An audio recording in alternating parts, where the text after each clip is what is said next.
옆에 있는 분들에게 하나님이 당신을 사랑하십니다. 좋은 일어납니다. 이렇게 두 분 이상에게 인사하도록 하겠습니다. 네. 저희는 이제 오늘 출애굽기 2장 마지막 부분을 함께 나누려고 하는데, 출애굽기는 히브리 민족인 이 이스라엘 백성들이 어떻게 이 애굽에서의 노예 생활을 청산하고 그곳에서 탈출하여 이스라엘이라고 하는 그런 국가를 만들었는지를 보여주면서, 이것이 또한 지금 현재 죄와 세상의 노예로 살아가는 사람들을 구원하여 하나님의 나라로 이끌어 가시는 그 하나님의 구원의 여정을 우리 가운데 보여주고 있습니다. 이 이집트에 살던, 이 애굽에 살던 히브리 민족은 한때 아무런 부족함이 없는 그런 잘 나가는 민족이었습니다. 야곱의 아들 요셉이 노예로 팔려 끌려간 애굽에서 그는 하나님의 지혜와 능력을 통하여 위기에 처한 애굽을 구하고 또 탁월한 애굽의 지도자가 됩니다. 고향 땅에서 기근에 허덕이던 이 요셉의 형제들이 곡식을 따라 이 애굽에 내려갔다가 요셉을 만나게 되고, 결국 아버지인 야곱과 그의 모든 가족들이 이 요셉이 있는 애굽 땅으로 이주하게 됩니다. 애굽에서 가장 비옥한 고센 땅에서 살 수 있도록 보장을 받았고, 자신들의 직업을 그대로 유지할 뿐만 아니라 왕의 가축을 관리하는 그런 특혜도 얻게 됩니다. 야곱의 후손들은 풍요로운 나라 이집트에서 풍요로운 환경과 선진화된 문화와 예술을 접하며 전혀 부족함이 없는 모습으로 살아가며, 시간이 지나면서 그들은 점점 거대한 민족으로 그렇게 발전하게 됩니다. 그러나 이제 시간이 한참 지난 후에 요셉이 세상을 떠나고 이 애굽을 위기에서 구했던 이 요셉의 위대함과 그 은혜를 잃어버린, 그것을 기억하는 사람들이 하나둘 사라져 가고, 이 애굽에서는 히브리 민족이 비대해지는 것이 이제는 큰 부담으로 작용하게 되고, 이를 제재해야 된다는 그런 목소리들이 나오기 시작하더니, 결국 이 애굽은 히브리 민족의 직업을 제한해 버립니다. 흙을 이겨 벽돌을 만드는 것과 농사 짓는 일 등을 하게 됩니다. 이런 일들은 히브리 민족이 원래 했던 일들이 아닙니다. 이 히브리인들은 원래 목축이 전공이었습니다.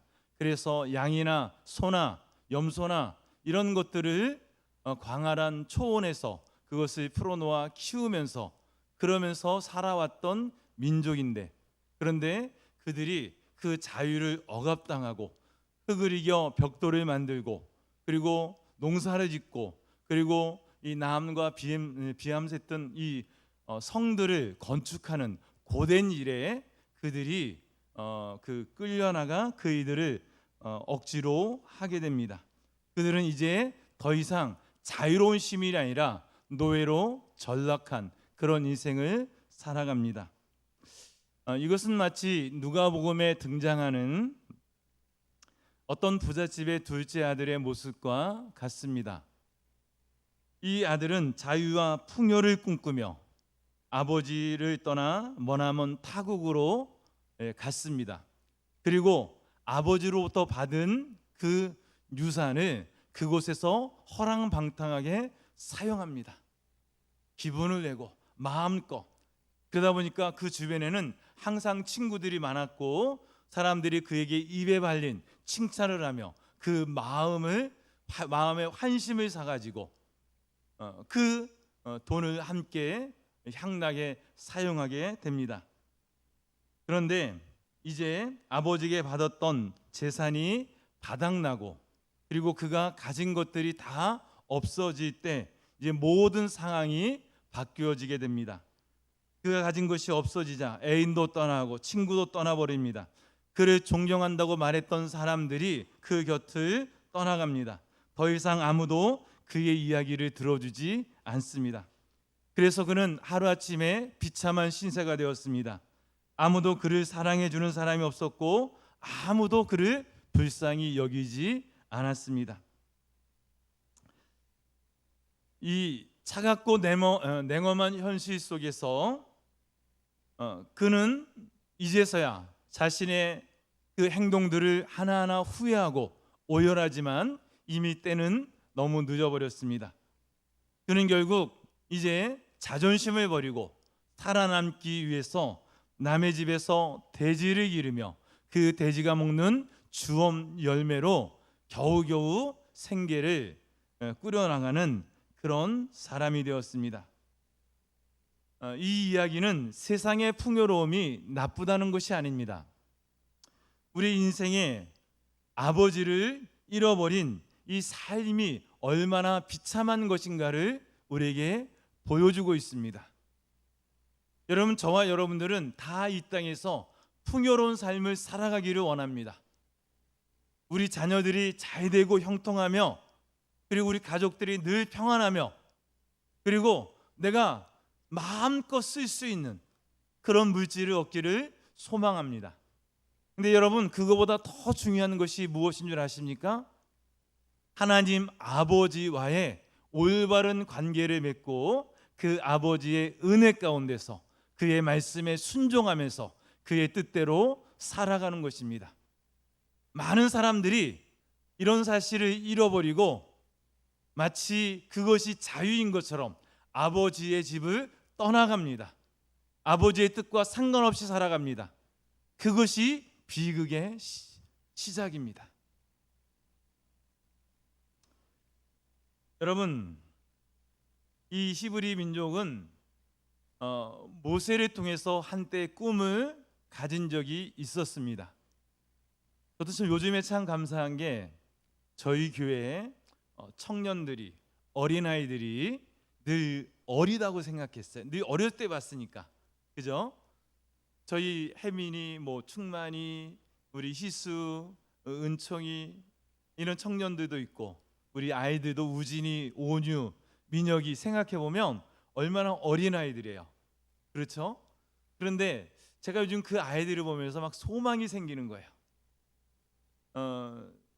저희 그 혜민이가 여러분들이 기도해 주신 덕분에 정말 은혜로 턱걸이로 건축기사를 합격을 했잖아요. 이 참 쉬운 일이 아니에요, 여러분.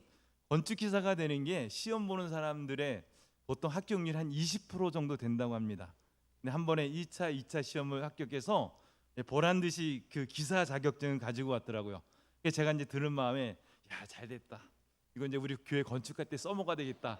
이런 생각이 드는데 하나님 은혜로 또 감사하게 아직 졸업도 안 했는데 지난주부터 그러니까 어제부터 우리 혜민이가 이제 취업이 돼서 근무를 하기 시작을 했어요. 그래서 제가 기대하는 건 우리 혜민이는 그 회사가 우리 대한민국에서 가장 큰 인테리어 회사라고 막 자랑하고 싶은 마음이 있는가 본데 저는 그거보다는 야, 저놈이 이제 돈 벌어서 12조 하겠지. 이런 생각이 드니까 너무 기쁜 거예요. 우리 은철이도 이제 일본에서 왔는데 저 아이들 충만히 저 아이들이 벌써 이제 청년이 돼서 자기 역할을 하고 교회에 한 부분을 감당하는 그 모습들을 생각하니까 지금도 그러잖아요. 그죠? 그 아이들 한 사람 한 사람이 우리 교회에 얼마나 큰 일들을 감당하고 있는지 몰라요. 그러니까 마음에 소망이 생기는 거예요.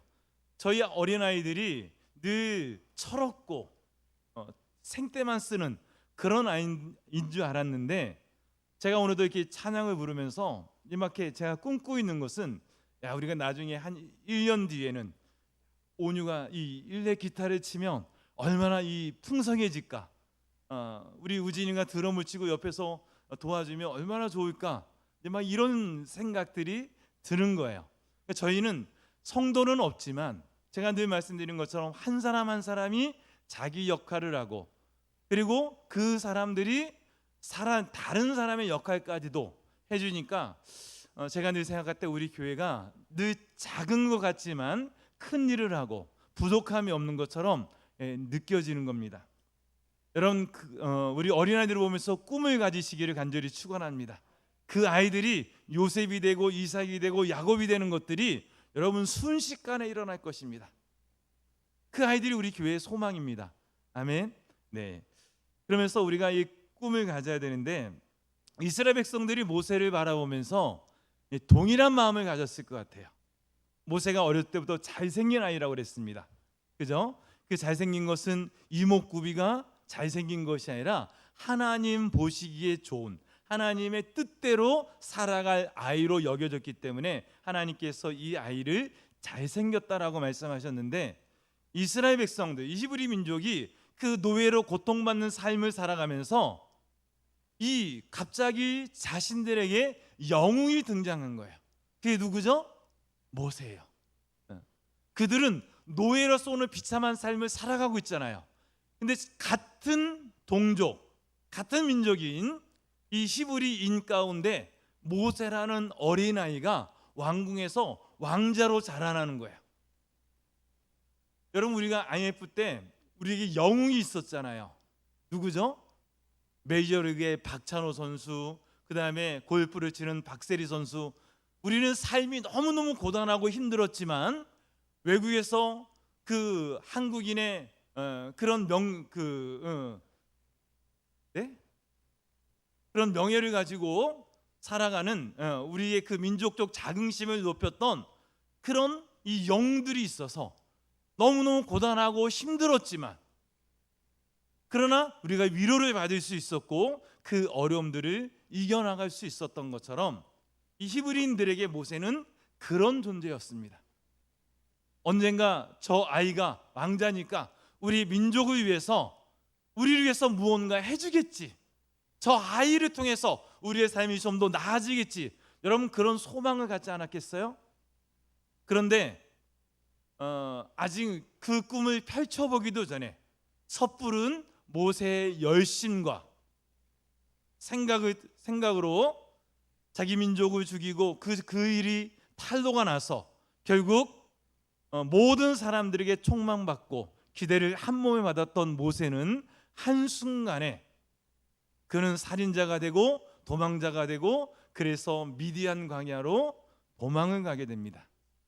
사람들의 마음이 무너지고 억장이 무너지는 것들을 경험하게 되었을 것입니다. 여러분, 이런 상황 속에서 그들은 오래전에 잊혀졌던 조상들의 그 하나님에 대한 이야기를 생각하지 않았을까요? 마치 물에 빠진 사람이 지푸라기라도 잡는 것처럼 그들은 그 고달픈 현실을 벗어나기 위해서 먼 옛날에 아브라함의 하나님, 이삭의 하나님, 야곱의 하나님이 자신들을 향해서 예언하고 언약하신 그 말씀을 생각하는 겁니다. 그리고 그 말씀을 부여잡고 그들이 하나님 앞에 탄식하고 기도하는 거예요. 오늘 본문이 그 말씀을 우리에게 보여주고 있습니다. 여러분, 우리도 세상을 살아가면서 이와 같은 상황을 경험할 수 있습니다. 우리의 삶이 한없이 절망스럽고 괴로울 때가 있습니다. 왜 그럴까 생각하며 그 원인을 찾아가 보면 하나님을 떠나 있을 때, 우리가 하나님 뜻대로 살지 않기 때문에 그런 이들을 우리가 경험하게 됩니다. 그러나 이때 우리가 생각해야 할 것이 있습니다. 그것이 무엇일까요? 하나님께서 우리의 탄식과 작은 신음소리도 놓치지 않고 들으신다는 것입니다. 시편 34편 6절과 8절 말씀에 이 곤고한 자가 부르짖음에 여호와께서 들으시고 그의 모든 환난에서 구원하셨도다. 여호와의 천사가 주를 경외하는 자를 둘러 진치고 그들을 건지시는도다 라고 고백하고 있습니다. 그가 곤고하다는 것은 어떤 상태일까? 여러분, 곤고한 게 무엇을 말하는 것일까요? 어떤 사람이 아주 큰 어려움을 당해 불쌍하고 안타까운 상황, 즉 고통스러운 상황, 자신의 힘으로는 이 상황을 해결할 수 없는 그런 상황을 의미하고 있습니다. 그런데 이 시의 제목을 보면 이상한데, 그 시의 제목이 이 시편 34편을 여러분 펼쳐서 보시면 위에 그 시편 제목이 나오는데, 34편에 대한 제목이 나오는데, 다윗이 아비멜렉 앞에서 미친 채하다 쫓겨나서 지은 시라고 되어져 있습니다. 이게 무슨 말일까요? 이 이야기는 사무엘상 21장에 가봐야 자세히 알 수 있습니다. 이때 다윗은 사울 왕에게 쫓기고 있었습니다. 사방에 깔린 그 사울의 군사들이 이 다윗의 들을 계속 추격해 오는데, 이 다윗은 얼마나 불안했겠습니까? 배가 너무 고파서 그는 하나님의 그 성막에 들어가고, 그리고 제사장이 주는 진설병을 먹으며 그는 그곳에서 이 제사장들의 도움을 받아 생명을 부지하게 됩니다. 근데 나중에 이 소식이 사울 왕의 귀에 들려가니까 이 사울은 아비멜렉 이 대제사장과 제사장 85명을 몰살하게 됩니다. 다윗은 이런 살벌한 상황에서 크게 두려워하고, 이 유대 땅, 이 이스라엘 백성들 안에는 자신의 몸을 의탁하고 숨길 곳이 없다고 판단해서 그가 그 전에 무찔렀던 그 블레셋의 그 골리앗 장군, 그 후손들이 살고 있었던 그 블레셋의 가드라고 하는 곳에 내려가게 됩니다. 그리고 그는 그 가드의 블레셋 왕 앞에 서게 됩니다. 그런데 이 다윗이 워낙 유명한 사람인 거예요. 그렇잖아요, 여러분. 이순신 장군이 우리 민족에게 너무나 민족의관 영웅이기도 하지만, 적대국 일본의 입장에서는 얼마나 믿고 자신을 패배로 이끈 수모를 가져다 준 그런 적장이죠. 한시도 그 이름을 잊을 수 없었던 것처럼 다윗이 블레셋 사람들에게 그런 사람이었습니다.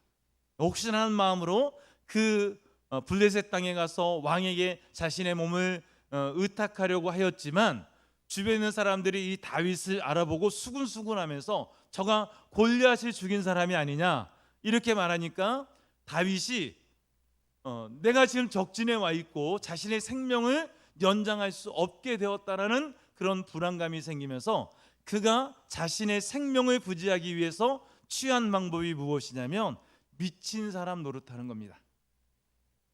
그래서 자신의 입에서 침을 흘리면서 정신을 놓은 것을 연기를 하면서 사람들에게 자기가 미쳤다고 하는 것을 보여주는 겁니다. 여러분, 다윗의 입장에서 이것이 얼마나 수모스럽고 치욕스러운 일이겠습니까?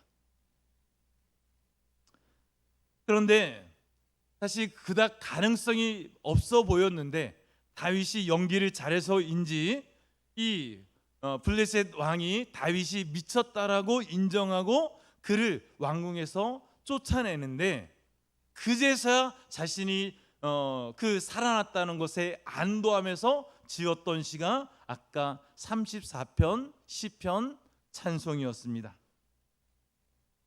여러분, 그 상황 속에서 다윗이 하나님 앞에 간절한 기도를 드리고 그 곤고한 상태에서 하나님 앞에 부르짖어 기도하니까 하나님께서 놀랍게 상황을 반전시키시는 겁니다. 그리고 그 적진에서 자신의 생명을 보존한 이 다윗은 하나님에 대해서 자기가 죽을 수밖에 없는 그 상황 속에서 살아났던, 자기를 구원하신 그 분이 바로 하나님이심을 고백하며, 그래서 8절에 이렇게 이야기를 합니다. 너희는 여호와의 선하심을 맛보아 알지어다. 그에게 피하는 자는 복이 있도다. 이렇게 고백합니다. 여러분, 사랑하는 우리 순복음 오금리교회 모든 성도님들, 여호와의 선하심을 맛보아 알아가는 그런 은혜가 있게 되어지기를 간절히 축원합니다. 오늘 그에게 피하는 자가 복이 있도다. 여러분에게 고통과 환난과 어려움이 찾아올 때 여러분들은 사람들에게 나가지 마시고 여러분 하나님 앞에 나와서 하나님께 여러분의 몸을 의탁하고 피하는 자가 될 때 성경은 뭐라 그러죠? 그런 사람이 복이 있다는 거예요. 오늘 이 2장 23절 24절 말씀에 이렇게 말합니다. 이스라엘 자손은 고된 노동으로 말미암아 탄식하며 부르짖으니 그 고된 노동으로 말미암아 부르짖는 소리가 하나님께 상달된지라. 하나님이 그들의 고통 소리를 들으시고 하나님이 아브라함과 이삭과 야곱에게 세운 그 언약을 기억하사. 여러분, 오늘 우리가 읽은 이 본문에서 우리가 주목해야 될 세 가지 키워드가 있습니다. 그 세 가지 키워드가 무엇이냐면 오늘 하나는 23절에 하나님께서 들으셨다는 거예요. 여러분, 하나님이 들으시는 하나님이세요. 믿으십니까? 여러분이 고통 가운데 신음으로 아파하고 탄식하며 여러분 그렇게 여러분의 마음을 하나님 앞에 토설할 때 하나님께서 여러분의 부르짖는 소리를 무엇 하신다고요? 들으신다고요. 여러분 기도할 때 우리에게 있어서 정말 중요한 것이 무엇이냐면 내가 기도하는 것을 하나님이 들으신다는 것을 믿고 기도하는 거예요. 여러분 하나님이 들으신다는 이 믿음 없이 그냥 습관적으로 남이 볼까 봐 의식적으로 그렇게 말하는 것은 그건 중언부언하는 기도입니다. 하나님이 우리의 기도를 들으신다. 하나님은 자기 백성들의 그 고통과 시름소리를 들으시는 하나님이심을 여러분 기억하시기를 간절히 축원합니다. 또 하나는 같은 절에 그 언약을 기억하사. 여러분 이 이야기가 무엇입니까? 하나님께서 무엇을 기억하시냐면 언약을 기억하셨대요. 그 언약은 누구에게 하신 언약이냐면 아브라함에게, 이삭에게, 야곱에게 하신 언약입니다. 하나님이 아브라함에게 무슨 언약을 하셨죠? 창세기 12장에 보니까 너는 너의 본토 친척 아비 집을 떠나 내가 내게 지시할 땅으로 가라. 그러면 내가 너로 큰 민족을 이루게 하시겠다. 그죠? 그리고 이 땅을 너에게 주겠다. 그리고 마지막으로 뭐냐면 너를 축복하는 자를 내가 너 축복하고 너를 저주하는 자를 내가 저주하겠다. 너는 복이 될지라. 하나님이 이 세 가지 약속을 주셨어요. 고통과 어려움과 자신의 힘으로서는 도저히 이 문제를 해결할 수 없는 그 상황 속에서 이스라엘 백성들이 그 하나님의 언약을 기억하는 거예요. 그리고 하나님께 부르짖어 기도하는 겁니다.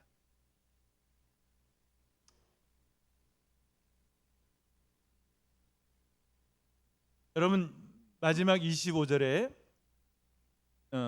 또 기억하셨다라는 단어가 나오는데 이것은 24절에 기억하셨다는 것과 조금 의미가 다릅니다. 24절에 있는 것은 그 언약을 기억하셨다. 그러니까 과거에 하나님께서 이 백성과 맺은 언약을 기억하셨다. 과거의 일을 기억하셨다는 것이고 25절은 어떤 것이냐면 하나님께서 무엇을 하시는 거냐면 이 25절에 기억하셨다는 것은 고통당하고 있는 이스라엘 백성들의 그 상황과 그 고통과 어려움을 다 기억하고 알고 계신다는 거예요. 바꾸어 말하면 뭐냐면 그들을 도우시고 그들을 지키시고 그들과 함께 하시겠다는 하나님의 의지의 표현입니다. 여러분 지금 이스라엘 백성들은 430년 전에 그들의 조상인 아브라함과 이삭과 야곱에게 말씀하셨던 그 약속을 하나님이 기억하였습니다.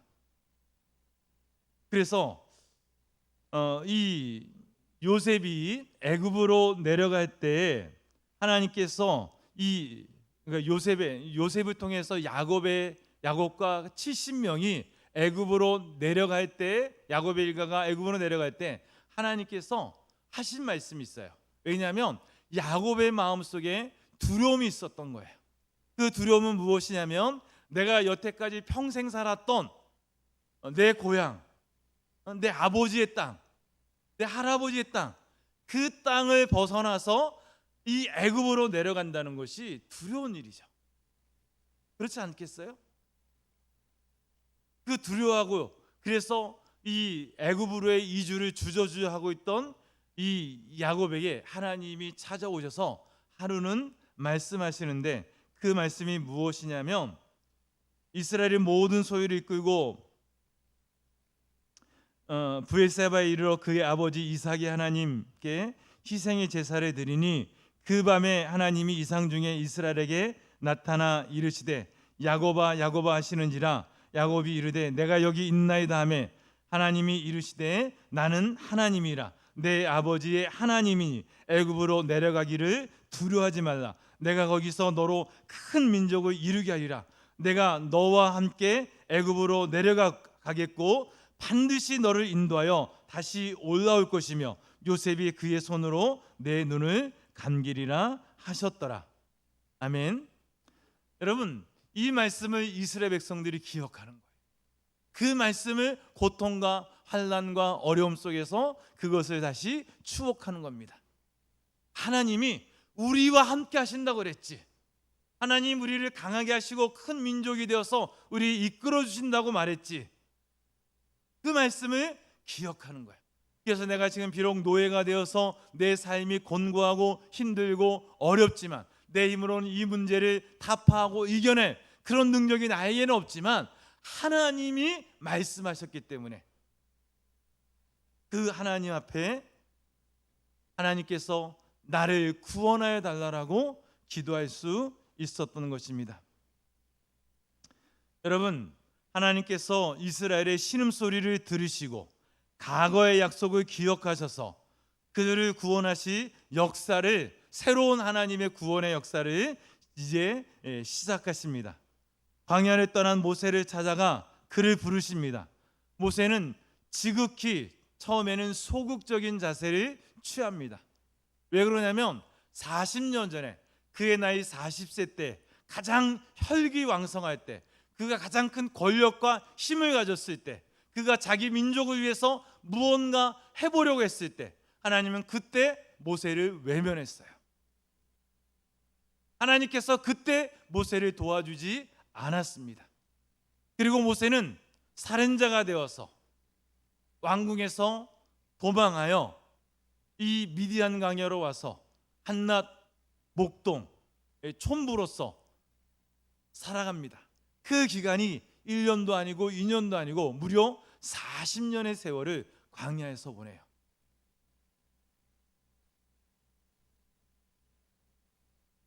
제가 요즘에 저희 만나는 목사님들끼리 우스갯소리를 하는 말이 있습니다. 그게 뭐냐면 목회를 안 하겠다고 내려놓으면 하나님이 목회를 할 수 있는 길을 열어주시더라. 제가 그랬잖아요. 더 이상 이제 목회는 안 하겠습니다. 그리고 눈을 알라면서 폐쇄감사 예배를 하나님께 드리고 저는 이제 끝입니다라고 했는데 하나님이 이곳에서 목회를 하게 하시고, 제가 아는 또 어떤 목사님이 목회가 너무 힘든 거예요. 처음에는 이분이 대형교회에 있으면서 큰 꿈을 가지고 목회를 시작하시고, 그리고 금방 수천 명 목회를 하실 줄 알았는데 막상 현실은 늘 있던 분들마저, 처음에 같이 했던 분들마저 하나 둘 떠나가고 사람이 없고 이제는 고향으로 돌아갈 그런 생각만 하면서 주변 사람들에게 야, 나 빨리 은퇴하고 이제 고향으로 갈 거야, 이런 얘기를 하시는데 하나님이 어느 날 그분에게 새로운 길을 여시는 거예요. 고양시에 있는 건축되어지고 그리고 성도도 꽤 있는 그런 교회에 이분이 설교 목사로 가게 되었어요. 그러면서 지금까지는 저희 교회처럼 이렇게 사람이 없으니까 별로 마음에 목회에 대한 소망이 없었어요. 그런데 많은 사람들 앞에서 이분이 이제 설교를 하고 자기를 좋아해 준다라고 이렇게 말해주고 따라와 주시는 분들이 보니까 이분이 마음에 막 소망이 생겨서 내가 교회를 해서 이것도 해야지 저것도 해야 되지, 새롭게 목회 열정이 일어나기 시작하는 겁니다. 그 일이 언제 되었다고요? 내가 이제 다 끝났구나, 다 끝났구나 생각할 때 하나님께서 그 일을 이루어 주시는 거예요. 모세가 그렇습니다. 그러니까 모세가 그 마음속에 하나님의 부르심에 대해서 쉽게 이게 용납되지를 않는 거예요. 왜냐하면 과거에 일이 있었잖아요. 내가 하나님을 위해서, 내 민족을 위해서, 하나님의 선택된 백성이라는 이 히브리 민족을 위해서 내가 분연히 일어나서 억울하게 탄압받고 고통받는 자기 민족을 위해서 원수를 쳐서 죽였는데, 하나님이 그 일을 통해서 이스라엘 민족이 벌떼같이 일어나서 어떤 해방의 운동을 일으키고, 그래서 애굽에서 그들이 해방되고 막 이런 게 아니라, 한순간에 이 모세는 왕자에서 살인자가 되고 자기가 살았던 왕궁에서 쫓겨나서 아무것도 없는 그 광야에 그런 촌부로서 살아가는 겁니다. 이 모세의 마음이 어떠할까요? 여러분, 억울하겠습니까? 억울하지 않겠습니까? 억울하죠. 저는 그 마음을 참 잘 알아요. 제가 여러분들에게 늘 말씀드리지만, 저는 처음부터 교회를 개척할 때 교회를 2번 개척하고 3번째 사역지가 지금 오금립교회인데, 교회를 2번 다 개척하는 것이 다른 목사님들이 막 가기 좋아하고 좋은 환경에 그런 곳을 택하지 않았어요. 처음 교회를 개척했던 데는 대원이라고 하는 곳인데 교회가 없고, 그리고 그 너머에 설문동이 있는데 그 교회가 없는 이제 그 땅을 바라보면서 밭을 사가지고 제 키만큼 자란 그 풀들을 베가면서 거기에 천막으로 교회를 짓고 컨테이너로 집을 짓고, 그리고 교회를 시작을 했어요. 2번째 교회 개척지도 제가 좀 더 좋은 곳, 사람들이 모일만한 곳, 그런 상가를 얻어서 교회를 개척하기를 원했지만, 그 야동동, 문제고 옆에 야동동에 교회가 없는 그 지역에 들어가서 교회를 개척을 했어요. 그러면 제 마음속에 어떤 마음이 있었냐면, 다른 건 몰라도 내가 하나님을 위해서 남들이 가지 않는 곳에 가서 목회를 하니 하나님 책임지셔야죠. 그런데 제가 당한 건 어떤 일들이었죠? 멀쩡하던 교회 앞에 있는 길이 막히고 얼마 되지 않아서 교회가 경매로 넘어가고, 저희가 가진 모든 재산을 그 교회 전세금으로 집어넣고 사택을 짓고 그렇게 전부를 들여서 시작한 교회가 한순간에 모든 재산을 다 잃어버리게 되었습니다. 그러면 내가 하나님 앞에 안 한다고 할 만도 하잖아요. 그죠? 여러분, 억울하지 않겠습니까? 제가 재판에서 진 이유는 단 한 가지예요. 처음에 제가 은행보다 저희 교회가 순위가 앞서 있었기 때문에 당연히 전세금을 돌려받는다고 생각했고, 실제로 고향 지원해서 그 전세금이 이렇게 나온다라는 통지를 받았어요. 근데 얼마 있지 않아서 채권단에서 재판을 건 거예요. 왜냐하면 여기는 교회니까 대항력이 없으니까 그 돈을 돌려주지 못하겠습니다라고 하는 거예요. 이게 무슨 얘기냐면, 교회는 여러분 주택은 주택임대차 보호를 받고 상가는 상가임대차 보호를 받아요. 그래서 경매가 되면 그 경매에서 남겨진 돈을 일부 반환받게 됩니다. 보장받게 돼요. 먼저 보호하게 됩니다. 교회는 그런데요, 그 어느 것도 없어요. 얘들아, 너희 영어 예배 끝나면 올라오라고 그랬어? 안 그랬어? 응? 너희 게임하고 그러지 말고 올라와서 같이 예배 드려. 너희는 성경 공부만 했지 지금 예배를 안 드렸잖아. 알았지? 네. 그러니까 여러분, 우리가 하나님 앞에 재판에 진 이유는 한 가지밖에 없어요. 교회라는 것 때문이에요. 그래서 재판 내내 쟁점이 된 게 뭐냐면, 이게 교회인지, 우리는 이게 유일한 주거 수단이라고 주장을 하지만 상대 채권단에서는 이게 교회이기 때문에 돈을 안 줘도 된다는 거예요. 그럼 여러분, 상식적으로 이게 납득이 되세요? 그래서 졌어요. 채권단은 돈이 많으니까 노폼을 쓰고 저는 돈이 없으니까 법무사 권사님을 통해서 재판을 진행했는데 졌습니다.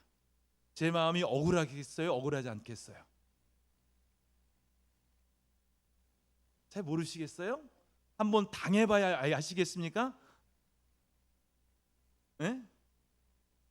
억울하죠.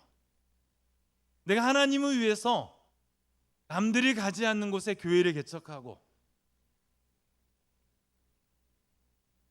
그곳에서 목회하는데 나는 망해서 나가는 거예요.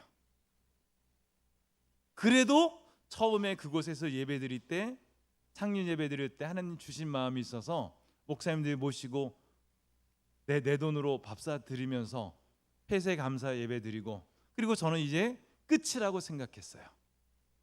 그런데 하나님은 그때 저를 부르셔서 사용하시는 거죠. 이것이 이제 3장의 이제 말씀인데, 여러분, 우리가 하나님은 어떠한 분이신지를 기억하시는 저와 여러분들 되어지길 간절히 축원합니다. 여러분, 믿음 생활에 있어서 가장 중요한 것은 뭐냐면 우리가 믿는 하나님이 어떤 분인지를 여러분 아셔야 돼요.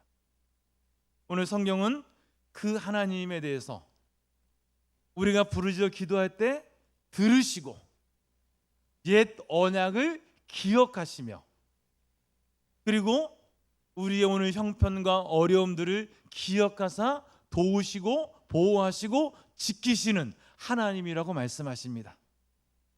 그 하나님이 저와 여러분들이 믿는 하나님이십니다.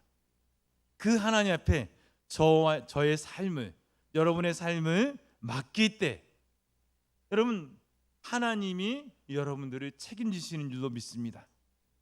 저는 마지막으로 제 간증 하나 드리면,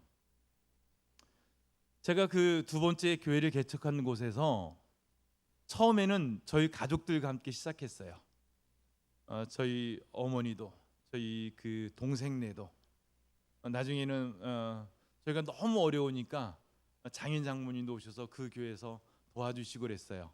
두 번째 교회를 개척할 때 제 안에, 제가 YM에서 훈련을 받고 제가 원치 않는 곳이지만 하나님이 그곳에 마음을 주셔서 정말 바위로 계란치는 마음으로 그곳에서 교회를 개척하면서, 그때는 어떤 마음이, 정말 하나님이 살아계셔서 우리를 돕는지 돕지 않는지 보기를 원했어요.